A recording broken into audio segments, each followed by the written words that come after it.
আজকে আমাদের ইমানের খবর নাই, আমল লই মারামারি। ইমান নিয়ে কোনো চিন্তা নাই, ইমান আছে কি নাই এই খবরে নাই। ইমান আছে নি আপনাদের?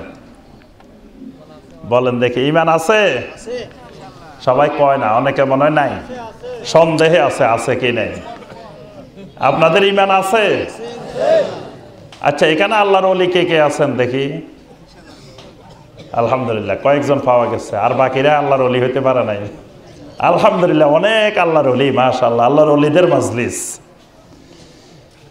আসলে এখানে যারা আছে সবাই তো আল্লাহর ওলি, কি বলেন? সবাই আল্লাহর ওলি না? আল্লাহ পাক কোরআনে কারিমে সূরা আল বাকারার 257 নম্বর আয়াতে আল্লাহ পাক ঘোষণা দিয়েছেন, আল্লাহু ওয়ালিয়্যুল্লাযীনা আমানু, আল্লাহ হলেন দুনিয়ার সমস্ত ইমানদারদের ওয়ালি। ওয়ালি মানে কি? বন্ধু। সমস্ত ইমানদার আল্লাহর ওলি। তা আপনারা ইমানদার না মনে হয় নাকি? যদি ইমানদার হন, যদি মুমিন হন, অবশ্যই আপনি আল্লাহর ওলি, আল্লাহর বন্ধু। আল্লাহ কয় তোমরা আমার বন্ধু, বন্ধু কয় না না, খবরদার, আমি কিন্তু আল্লাহর বন্ধু না। আরে বন্ধুর অবস্থা কি দেখছেন? আল্লাহ কয় এই মাজলিসে যতজন আছে এই মাহফিলে এরা সব আমার ওলি, আমার বন্ধু। আর বন্ধুরা কয় না না, খবরদার খবরদার, আমি কিন্তু আল্লাহর বন্ধু না। রাজি হয় না আল্লাহর বন্ধু। আল্লাহু আকবার।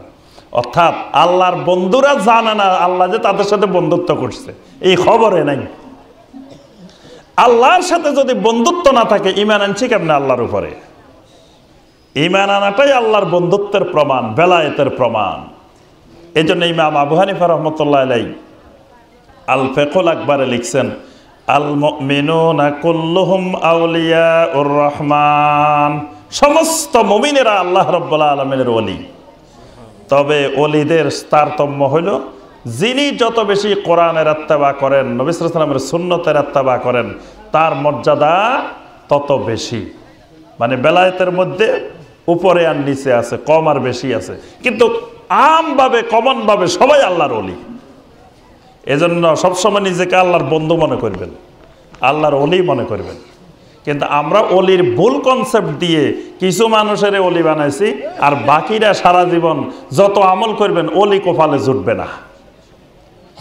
আর ওই বংশে যদি জন্মগ্রহণ করেন, লেখাপড়াও জানা লাগবে না, এলেমও লাগবে না, আমলও লাগবে না, কিচ্ছু লাগবে না। যেহেতু ওই বংশে জন্মগ্রহণ করছেন, আপনি মাদার জাত ওলি, মানে জন্মগত ওলি হয়ে গেছেন। আরেকজন ওই বংশে জন্মগ্রহণ করে নাই, অন্য বংশে, সে সারা জীবন যত আমল করুক, যত বড় আলেম হোক, আল্লাহর ওলি হইতে পারে না। মানে হিন্দুয়ানি বংশের দ্বারা, হিন্দুদের বংশে আপনি যদি ব্রাহ্মণের ঘরে হন, লেখাপড়া না জানলেও, কিচ্ছু না জানলেও আপনি ব্রাহ্মণ। আর যদি শূদ্রর ঘরে হন, যত কিছু জানেন তাও আপনি শূদ্র। এইরকম সিস্টেম কিন্তু ইসলামের মধ্যে ঢুকে গেছে, ঢুকছে না? আমার কথাটা বুঝতে পারছেন? দেখবেন পীর সাহেব হুজুরের বংশে জন্মগ্রহণ করছে, এলেম কালাম না থাকুক, আমল না থাকুক, কিচ্ছু না থাকুক, তাও সে আল্লাহর ওলি। আরেকজন অন্য বংশে জন্মগ্রহণ করছেন, অনেক বড় আলেম, অনেক বড় দিনদার, কিন্তু কিয়ামত পর্যন্ত ওলি হইতে পারে না। কি বলেন? হেরে আমরা আল্লাহর ওলি বলি না।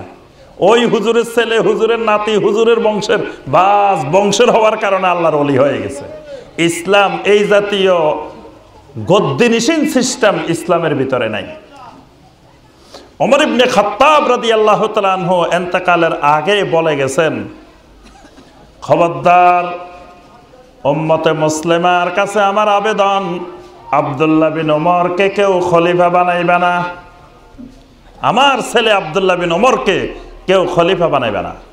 যদিও আমার ছেলে খলিফা হওয়ার যোগ্য, আমিরুল মুমিনিন হওয়ার যোগ্য, কিন্তু আমি ওমরের ছেলেকে যদি খলিফা বানাও, কিয়ামত পর্যন্ত মুসলিমদের কাছে নজির হয়ে যাবে, ওমর ইবনে খাত্তাব মারা যাওয়ার পরে ওমর ইবনে খাত্তাবের ছেলেকে খলিফা বানানো হয়েছে। তবে খলিফা বানানোর ব্যাপারে পরামর্শ নিবা, কারে খলিফা বানানো যায় এটা পরামর্শ নিবা আব্দুল্লাহ বিন ওমরের থেকে। তবে আব্দুল্লাহ বিন ওমরের বানাইও না। আল্লাহু আকবার। দেখেন, আব্দুল্লাহ বিন ওমরের মতো যোগ্য সাহাবী খলিফা হওয়ার মতো যোগ্য। ওমর নসিহত করে গেলেন, সবাইরে ওসিয়ত করে গেলেন, খবরদার আমার ছেলেরে তোমরা খলিফা বানাইবে না। কিন্তু এখন দেখা যায় ছেলে অযোগ্য হইলেও আল্লাহর ওলি, আরেকজন বড় আলেম দিনদার মুত্তাকিন সালেহিন, তাও ওলি কপালে জুটে না। মনে হইতেছে ওলির আল্লাহ পাক দলিল নামা দিয়ে দিছেন এই বংশের মধ্যে, আর বাইরে যাইতে পারবে না। এই জন্য আমার ভাইয়েরা বেলায়েতের কনসেপ্ট ক্লিয়ার করেন। বেলায়েতে হওয়ার জন্য, ওলি হওয়ার জন্য কোনো বংশে জন্মগ্রহণ করা জরুরি না। আপনি একেবারে একজন দিন মজুর ভাইয়ের বংশে জন্মগ্রহণ করেন, একজন রিক্সা চালক ভাইয়ের বংশে জন্মগ্রহণ করেন, আপনি ঈমান আর তাকওয়া ঠিক করলে আপনি আল্লাহর ওলি। আল্লাহর কাছে কোন বংশের কোন গোত্রের জন্মগ্রহণ করছেন এটা মুখ্য বিষয় না। আল্লাহর কাছে মুখ্য বিষয় হলো ইন্না আকরামাকুম ইনদাল্লাহি আতকাকুম, সূরা আল হুজুরাতের 13 নম্বর আয়াত। আল্লাহ পাক বলে দিয়েছেন, আমি আল্লাহর কাছে সম্মানিত ওই মানুষ যার তাকওয়া বেশি। গরিব মানুষ, ভালো বাড়ি নাই, গাড়ি নাই, কিচ্ছু নাই, কিন্তু তাকওয়াবান, আল্লাহর কাছে লোকটা অনেক সম্মানিত। আরেকজনের অনেক কিছু আছে কিন্তু তাকওয়া নাই, অনেক বড় আলেম, তাকওয়া নাই, আল্লাহর কাছে দুই আনা দামও নাই। তাকওয়াটার হইল আল্লাহর কাছে মূল্য বেশি। এই জন্য তাকওয়া থাকলে যে কোনো ব্যক্তি আল্লাহর ওলি হতে পারে। আমার ভাইয়েরা, আমি আর আলোচনা দীর্ঘায়িত করব না। মূল কথা হলো আমাদের ঈমানটাকে শিরক মুক্ত তাওহীদি ঈমান করতে হবে। ঈমানটা নিয়ে কবরে যাইতে হবে। ঈমানকে দুনিয়াতে রাখি যাবেন না নিয়ে যাবেন? সবাই মনে হয় নিয়ে যাবেন না, ছেলে মেয়েদেরকে দিয়ে যাবেন নাকি? ছেলে মেয়েদেরকে না দিয়ে গেলে তারা ঈমান পাবে কই? এই জন্য কবরে যাওয়ার সময় রেখে যাবেন, নিয়ে যাইতে হবে। এই জন্য তো জানাজার মধ্যে দোয়া করি, আল্লাহুম্মা মান আহিয়াইতাহু মিন্না ফাআহইহি আলাল ইসলাম ওয়া মান তাওয়াফাইতাহু মিন্না ফাতাওয়াফাহু আলাল ঈমান। আয় আল্লাহ, দুনিয়ায় যতদিন বেঁচে থাকি ইসলামের উপরে আমাকে বাঁচায় রাখিও, যখন মৃত্যু দিবা তখন ঈমানের সাথে মৃত্যু দিও। ঈমানটা নিয়ে কবরে যাইতে চাই সবাই, কি বলেন? কারণ ঈমান যদি রাখি যান জান্নাত পাইবেন না। এজন্য ঈমান দুনিয়াতে রাখি যাওয়া যাবে না। কবরে যাওয়ার সময় ঈমানকে সাথে করে কবরে নিয়ে যাইতে হবে। সব ঘাটিতে, সব জায়গায় ঈমানটা সাথে রাখতে হবে। জান্নাতে পৌঁছার আগে আরো কঠিন কঠিন 7টা ঘাটি আছে, এই সব ঘাটিতে ঈমান সাথে রাখতে হবে। এই জন্য ঈমানটা মহামূল্যবান, দামি জিনিস। এই জন্য ঈমানের কদর করা লাগবে। আচ্ছা, ঈমানের ব্যাপারে আমি আপনাদের একটা পরীক্ষা করিনি, এটা দিয়ে ক্লাস শেষ করব। আপনাদের ঈমানটা ঠিক আছে কিনা একটু দেখে নিন। আগেই আপনারা বলছেন ঈমান বেশি জরুরি না আমল বেশি জরুরি? কোনটা বেশি জরুরি বলেন? দুটাই দরকার, তবে আগে কোনটা পরে কোনটা? আগে ঈমান পরে আমল। তাহলে গুরুত্ব বেশি কোনটার? ঈমান আছে আমল নাই, জান্নাতে যাইব না? প্রথমে যাইব না, কিন্তু পরে হইলেও তো এক সময় যাইব। কিন্তু ঈমান নাই, আমল আছে, কোনোদিনও যাবে না। তাহলে ঈমানের গুরুত্ব আমলের চাইতে অনেক অনেক বেশি। আচ্ছা, এবার বলেন ওযুরতে কয় ফরজ? মাশাআল্লাহ। নামাজের কয় ফরজ? আরকান আহকাম কয় ফরজ? মাশাআল্লাহ। ওযু ভঙ্গের কারণ কয়টি? নামাজ ভঙ্গের কারণ কয়টি? ওরে এই দেশে নামাজও মনে হয় ভাঙ্গে না, অজুও ভাঙ্গে না মনে। অজু ভঙ্গের কারণ কয়টি? 7টি। নামাজ ভঙ্গের কারণ 19টি। আচ্ছা, এবার বলেন ঈমানের আরকান আহকাম কয়টি? 13টি। ঈমানের আরকান আহকাম, আগে তো বলছেন নামাজের আরকান আহকাম 13 ফরজ, এবার ঈমানের আরকান আহকাম বলেন। ওযু ভঙ্গের কারণ বলছেন 7টা, নামাজ ভঙ্গের কারণ বলছেন 19টা, এবার ঈমান ভঙ্গের কারণ কয়টা বলেন? তাহলে আগে ঈমান শিখা দরকার না ওযু শিখা দরকার? ঈমান। আগে ঈমান শিখা দরকার না নামাজ শিখা দরকার? ঈমান। ব্যাংকে গেছেন, অ্যাকাউন্টে করেন নাই, প্রতিদিন টাকা নিয়ে নিয়ে ম্যানেজার সাহেবের দিয়ে আসেন।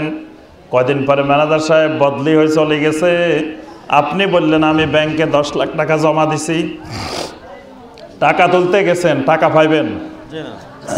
টাকা তো ম্যানেজার সাহেবের পকেটে গেছে, আপনি তো ব্যাংকে অ্যাকাউন্টে খোলেন নাই। আগে অ্যাকাউন্ট খুলি পরে না টাকা জমা দিবেন, অ্যাকাউন্টে নাই। আপনি ইমানে এখনো ঠিক করেন নাই, আমল নিয়ে দৌড়াদৌড়ি শুরু করে দিচ্ছেন। আগে অ্যাকাউন্ট ঠিক করেন, তারপরে আমল করবেন, অ্যাকাউন্টে জমা হবে, অ্যাকাউন্টে নাই। তাহলে আমলের আগে, নামাজের আগে, অজুর আগে ইমান ঠিক করতে হবে। তাহলে ইমানের 4টা জিনিস শেখা লাগবে। কি কি জিনিস? 1 নম্বরে শিখতে হবে ইমানের উসুল কয়টি, শিখতে হবে ভালো করে। উসুলুল ইমান শিখতে হবে। এই বছর পড়া দিয়ে যাচ্ছি, আল্লাহ পাক কোনোদিন বাঁচায় রাখলে আরেকবার পড়া নিব ইনশাআল্লাহ। কি রাজি আছেন?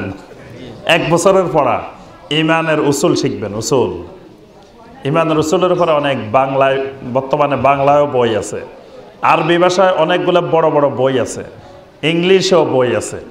ইমানের উসুল 3টা। কবরের যেই 3টা প্রশ্ন, এই 3টা হলো ইমানের 3টা উসুল। এই উসুলগুলোকে ব্যাখ্যা বিশ্লেষণ সহ ইমান আনতে হবে, আমল করতে হবে, দাওয়াত দিতে হবে। এজন্য এগুলো শিখবেন ভালো করে। ইমানের আরকান আহকাম শিখবেন। ইমানে মজমাল আছে না? মজমাল। ওয়া কাবিলতু জামিয়া আহকামিহি ওয়া আরকানিহি, ইমানের সকল আহকাম আরকান কবুল করলাম। বলতেছি না আমরা যে ইমানের সকল আহকাম আরকান কবুল করলাম। কোন আহকাম কোন আরকান কবুল করছি এটাই তো জানি না। ইমানের 9টা আহকাম আছে, 6টা আরকান আছে। 9 6 কত? 15টা। এই 15টা ইমানের আহকাম আর আরকান শিখবেন। অজু ভঙ্গের কারণ বলছেন 7টা, নামাজ ভঙ্গের কারণ বলছেন 7টা, ইমান ভঙ্গের কারণ হলো 10টা। ইমান ভঙ্গের কারণ কয়টা? 10টা।